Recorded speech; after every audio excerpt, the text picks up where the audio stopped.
Hello class 8, कैसे हो आप सभी। आज हम स्टार्ट करने वाले हैं एक्सरसाइज 4th C।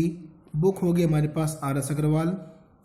तो जिस जिस बच्चों ने या जिस किसी ने भी मेरा चैनल लाइक नहीं किया, सब्सक्राइब नहीं किया, प्लीज़ आप उसे जाकर सब्सक्राइब करें। बिकॉज़ हम यहाँ पे आपके लिए मेहनत कर रहे हैं ताकि आपको कोई दिक्कत ना हो। ठीक है, तो पहला क्वेश्चन आपके सामने कि 64 का क्यूब क्या होता है। तो इस क्वेश्चन को मैं आपको समझा रहा हूँ कि कैसे क्यूब निकालना है, कैसे स्क्वायर कैसे निकालना होता है।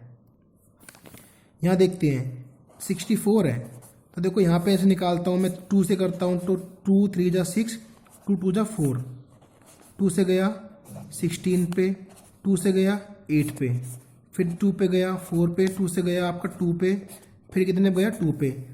एक बार फिर निकाल कर एक बार फिर कर रहा हूँ मैं यहाँ पे, 2 से गया आपका 32 पे। मैं 2 बार क्यों कर रहा हूँ वो आपका इसलिए बिकॉज मैं एक बार आपका सिखाऊंगा स्क्वायर कैसे निकालते हैं और एक बार बताऊंगा कि क्यूब कैसे निकालते हैं। तो देखो स्क्वायर पहले मैं निकालता हूँ स्क्वायर।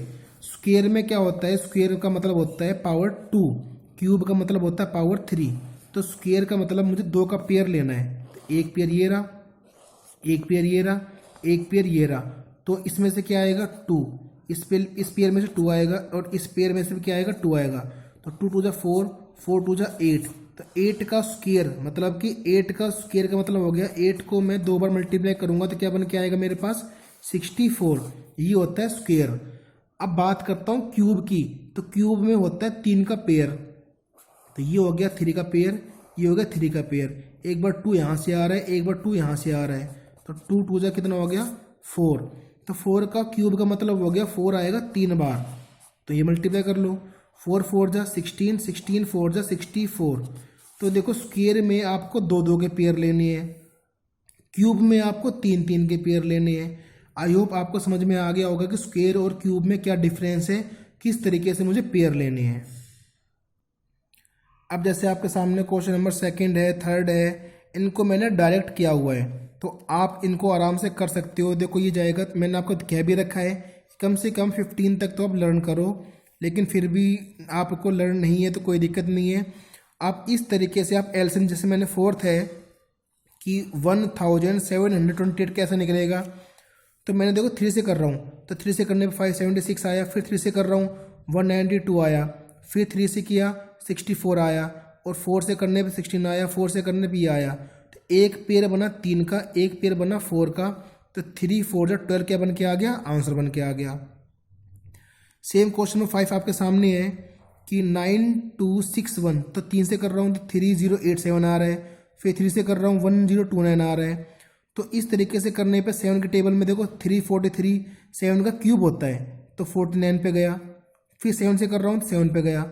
तो ये एक बार 3 का पेयर बना, एक बार पेयर किसका बनेगा 7 का। तो 3 7 जा 21। तो इस तरीके से आपको एलसीएम ले लेके आपको खुद फाइंड आउट करना है। अब बात करता हूँ क्वेश्चन नंबर 9 की। तो देखो 216 है, माइनस का तो कोई दिक्कत नहीं है, माइनस हो प्लस हो हमें कोई मतलब नहीं है। हमें मतलब किससे, अपने पैटर्न से। 216 को हम करते हैं अपने तरीके से, कैसे कि इसका एलसीएम लेता हूँ तो 2 पे जाएगा 108, 2 5 जा 10, 2 4 जा 8, 2 से गया 27 पे, 3 की टेबल पर 9 पे आता है, फिर 3 की टेबल में 3 पे आता है, 3 1 जा 3 आता है। तो एक तो पेयर बना 3 का, एक पेयर बना 2 का। तो देखो मैंने यहाँ पे आपको खोल के दिखाया भी हुआ है कि देखो 2 2 2 3 बार आ रहा है, 3 3 3 ये भी 3 बार आ रहा है। तो इनका पेयर लेना है एक एक बार। तो 2 × 3 कितना बन जाएगा 6, वो भी बनेगा आपके पास माइनस का। बिकॉज जब माइनस दिया हुआ है तो आपका आंसर माइनस में ही आना चाहिए। अब क्वेश्चन में 10 है कि 512 जो होता है ना वो 8 का क्यूब होता है, और 1331 भी 11 का क्यूब होता है। तो देखो मैंने 11 से डिवाइड कर रहा हूँ, 1 to 1 पे गया, फिर 11 से। अगर आपको दिक्कत हो रही है डिवाइड करने में तो आप पीछे रफ पेज में डिवाइड कर सकते हो, आपको 121 ही आएगा। और जब माइनस बोला गया है तो आपका आंसर किस में आएगा, माइनस में ही आएगा। और देखो यहाँ पे क्यूब दे रखा है, ये होता है क्यूब रूट होता है, इसका मतलब होता है क्यूब रूट। अगर बाई चांस यहाँ पे वो इस तरीके से 2 देता तो मुझे 2 2 के पेयर लेने होते, लेकिन यहाँ पे क्या दे रखा है 3, तो 3 के पेयर लेने हैं। तो देखो 4 से डिवाइड करने पे 128, फिर 4 से करने पे 32 गया, 2 से कर रहा हूँ 2 4 जा 2 2 जा 2 2, इस तरीके से करने पे मेरे पास 8 बन के आ गया।